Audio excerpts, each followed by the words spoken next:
here with an educational video.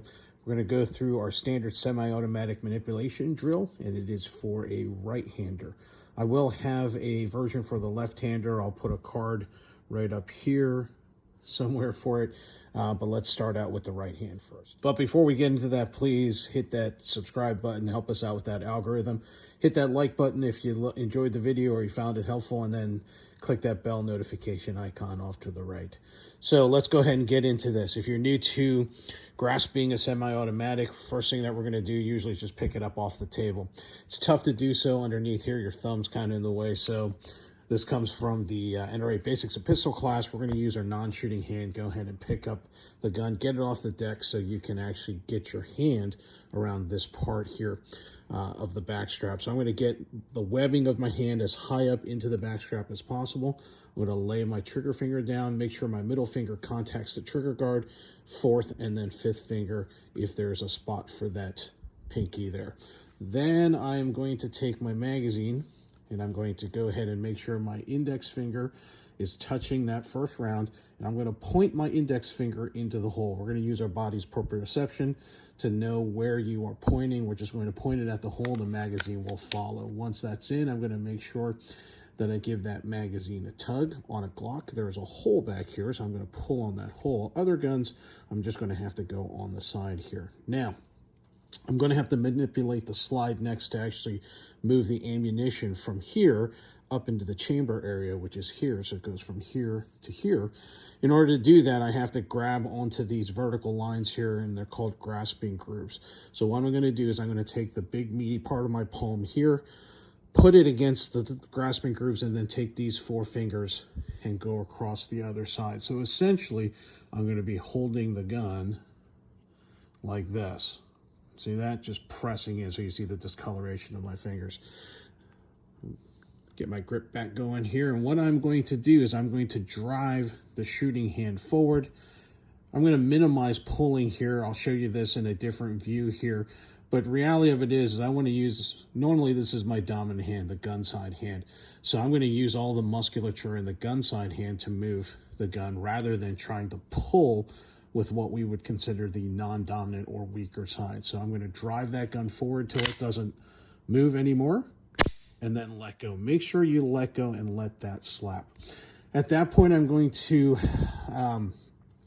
make sure that my support hand is on the gun.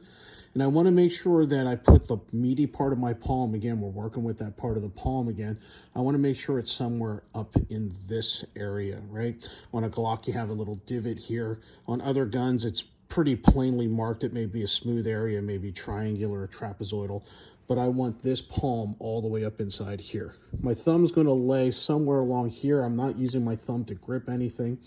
And then I'm going to get my index finger on the non-shooting hand to touch the trigger guard, and then I start wrapping my fingers. Try to avoid doing the pinky thing, because then that index finger really isn't helping with the gun's grip and it has nowhere to go. So again, palm here, flip the gun, index, middle, fourth, fifth, and at that point, I'm going to be clamping into the gun. So I'm clamping this way and I'm clamping this way. It's not really a grab with the finger. So I'm going to clamp into the gun, line up my sights, equal height, equal light, and press the trigger. Once I'm done with that, let's say I want to remove the magazine and stop the drill. So at this point, what I'm going to do is I'm going to manipulate the magazine release button, which is right here. As you notice here, my thumbs are super short, so I can't reach. So the easiest thing to do is take my support side thumb, brace it against the trigger guard, and go ahead and give that a button a push. When I push in, you see how that magazine popped out here. If I was holding the gun upright, that mag should fall out. If it doesn't fall out, I'm just going to take it out and I'm going to place the gun palm down. And that's how I end this manipulation drill. Now I'm going to do this from a different angle. I'm going to film this from a different angle so that you can see what the drill should actually look like if it wasn't being pointed at a table. All right, doing my best here so you all can kind of see how this is. I try not to bump the camera. So I do have the gun on the deck. I'm going to go ahead and pick it up like I just showed you. I'm going to get it into my workspace. So before I load the magazine, I want to make sure muzzle's pointed in the safe direction. And what I'm going to do is going to make sure that the magazine well here is somewhere between my nose and my chin, right? Don't want to point it up in the air. Most ranges will kick you out for that. I'm going to grab my magazine, indexing off that first round. I'm going to insert, and then I'm going to give it a tug. So again, we're going back through here on the thumb hole that Glock provides, because this is a Glock. If it was my SIG, I'd be going like this, pulling on the sides. Now I'm going to bring that gun all the way back to the outside of my pectoral, and then grasping the gun across the top on the grasping grooves there on the slide. I'm going to drive the gun forward and release the slide. Now you saw something pop out. So I did have snap caps loaded in the magazine. So when we did it over there on the table, that would have chambered that snap cap. I'm going to establish my grip. So again, we're talking about this little area right here you saw in the earlier video. I'm going to take my palm, I'm going to place that, and now I'm going to wrap my index finger touching that trigger guard, and then my middle, my fourth, and then my fifth finger, and I'm going to be clamping into the gun. At this point, I'm going to bring this gun all the way back to my compressed high ready position. I'm going to make sure I'm in my stance. I'm going to find my sights here, and I'm going to drive forward and go ahead and give myself a trigger press. Once that's done, I'm going to bring the gun, my trigger finger off the trigger. I'm going to bring the gun back to the high compressed ready position. Now I can continue this in two ways. Either I can pop the magazine out. Again, I'm going to be popping the magazine out with my support side thumb, and then placing the magazine on the deck, placing the gun on the deck.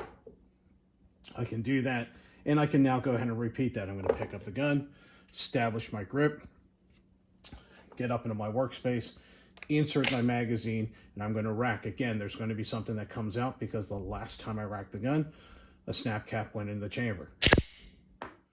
Once that's out, I'm going to go ahead and establish my grip, bring it back in here, and I'm going to find my sights, drive the gun forward, press the shot, bring it back. Now I can just place the gun down like I did earlier, or I can go ahead and reset the trigger by racking the gun. So I'm going to do that now. Rack the gun. You saw that snap cap pop out. It's chambered another snap cap. I'm going to reestablish my grip again, finding that spot right up here. Palm, index, middle, fourth, fifth, clamping on the gun. I'm going to drive that gun forward again, press the shot, trigger finger straight as I come off the sights. Remember, sights on target, finger on trigger, sights off target, finger off trigger. Maybe I'm going to repeat this again. So I'll rack the gun, drive out, bring the gun back, rack the gun again, reestablish my grip, drive out, press the trigger, trigger finger straight, bring the gun back, rack out. Now, when I run out of snap caps, I usually load in 5. The slide will lock to the rear. This is your indication that the drill, this iteration of the drill is over. So you're going to pop out the magazine like we did earlier, place the magazine down, leaving the slide open, place the gun down. So that's the end of the drill. Hopefully you found this useful. If you did, please go ahead and give us a thumbs up and a subscribe. Help us out with that algorithm. Also, there is going to be a bell notification icon somewhere off to the lower right when you're on a computer screen. Go ahead and click that so you can be notified of any new content that we might post. Thank you so much for your time. Stay safe, and we'll see you out on the range.